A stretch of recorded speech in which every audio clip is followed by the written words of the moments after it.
Bonjour Olivier Carourio. Mais bonjour Bob Garcia. Alors vous venez de sortir Perfect Match, qui est votre dernier album. Tout à fait. Et j'ai envie de dire, on ne change pas une formule qui gagne. Exactement, c'est ça. J'avais envie de faire perdurer cette combinaison que moi personnellement je trouve idéale avec mon ami organiste Emmanuel Bex. J'adore la correspondance qu'il y a entre nous deux, j'adore l'esprit d'aventure, j'adore la poésie. Et voilà, donc j'ai rencontré un frère musicien.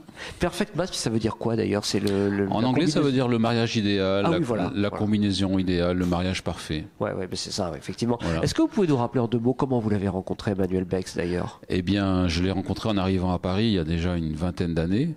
Et puis, en fait, tous les deux, on faisait partie d'une maison de disques de Vincent Mahé qui s'appelait Pee-Wee Music. J'ai enregistré 2 disques là-bas. Emmanuel faisait partie de cette maison de disques. Donc il y avait déjà l'envie de collaborer à ce moment-là, mais simplement, vous savez, les années font, les rencontres font que en fait, on s'est retrouvés en 2009 pour l'album précédent, l'album Magic Tree. Oui. Et là, on a pu concrétiser cette envie de collaborer. Ouais, beau disque avec un beau line-up, là aussi, on va pas le refaire, mais... Oui, c'était bien, avec André Ceccarelli, Philippe Catherine, ouais, c'était bien.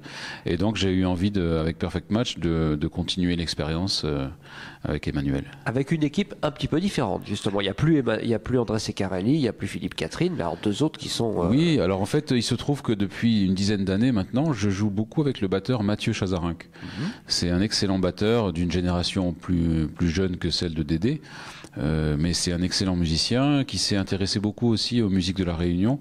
Et comme vous le savez, dans ma musique, il y a souvent des influences du côté de l'île de la Réunion. Du coup, j'ai eu envie d'inviter Mathieu sur un album avec lui. D'accord. Alors, qu'est-ce qu'on va trouver sur ce disque? Eh bien, écoutez, d'une part, vous trouverez, je l'espère, votre bonheur. Ça s'est fait déjà. Je veux dire, au point de vue musique. En fait, il n'y a que des compositions originales. D'accord. Je me suis fait un petit plaisir aussi, c'est que je compose beaucoup de morceaux à la guitare, mais sans être un guitariste moi-même, ni me considérer comme un guitariste, certainement pas. Je me suis permis, à la demande de mes camarades, de faire les guitares dans l'album. Donc, voilà, je me suis fait un petit plaisir. C'est ça le scoop de cet album. Voilà, bon, je me suis fait plaisir, c'est bien. Ok, d'accord. Voilà. Comment vous viennent ces titres? Parce que je lis par exemple Sirocco, Samouraï, L'arbre à palabres. Ça fait allusion à quoi? Ce sont des choses vécues, des anecdotes? Qu'est-ce que c'est? Oui, c'est des anecdotes. Souvent, ce sont des choses de la vie quotidienne ou des moments de parcours.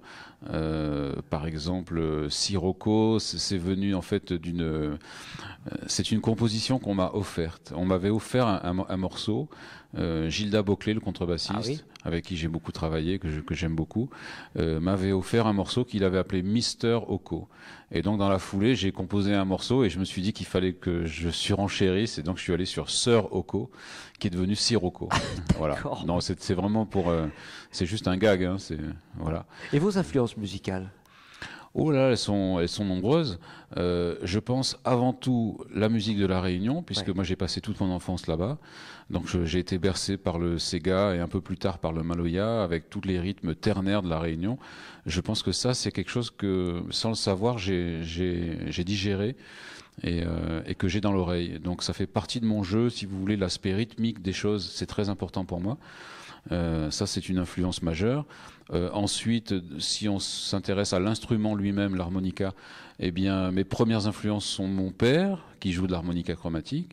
Une deuxième influence est Larry Adler, un harmoniciste américain qui est décédé maintenant. Mais surtout, une rencontre majeure et une influence majeure, c'est celle de Toots Thielemans. Je pense que de toute façon, tout harmoniciste chromatique qui s'intéresse au jazz, et de près ou de loin, est intéressé, voire influencé par Toots Thielemans, quoi qu'il arrive. D'accord. Ouais. On va rappeler le titre de l'album et le label sur lequel il est sorti. Oui, alors ça s'appelle Perfect Match. Il est sorti chez Bonzai Music, distribution Harmonia Mundi. Merci beaucoup Olivier Carourio. C'est moi qui vous remercie.